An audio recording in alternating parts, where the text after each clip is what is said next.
तू अजिबात काळजी करू नकोस. आपल्याला अजून खूप पुढे जायचंय. त्या जयंतचं सत्य सगळ्यांसमोर आणायचंय. आणि आता काय वाटेल ते झालं तरी ही जानू पुन्हा खचणार नाही.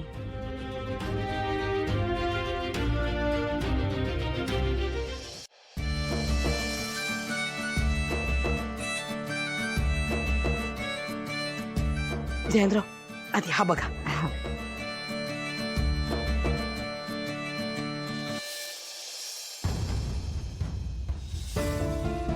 जयंत, अरे फक्त बघायचं नाहीये, खायचं पण आहे. हो ना.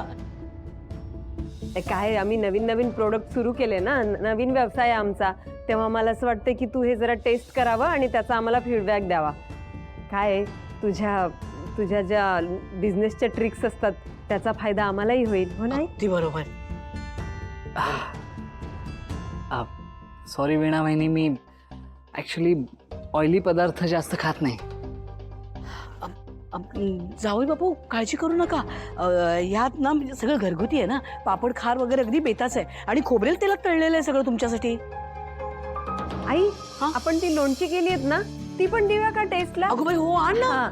मी लोणच्या बरोबर दही भात कालवून देऊ का? एक मिनिट, लोणच्या बरोबर भात की भाताबरोबर लोणचं? तेच ते. आई, दाण्याचे लाडू केलेत ना, ते पण देऊ जरा टेस्ट. ओके ठीक आहे. आता तुम्ही इतका फोर्स करताय तर थोडं थोडं मी खातो. जावई बापू बेतानेच खाओ, नाही म्हणजे जेवायचं पण आहे ना. आई, इतकं खाल्ल्यानंतर अजून जेवायचं पण आहे? म्हणजे अर्थात. हो, आईंनी तुझ्या आवडीचं फोडणीचं वरणही केलंय. मग काय. आई, जानूला पण आवाज देऊया, म्हणजे दोघांना सोबत वाढता येईल. जानू, काय ग? चल बाळा पानं वाढायला घेते. हो आम्ही आलोच. आजी पण म्हणते भूक लागलीये तिला.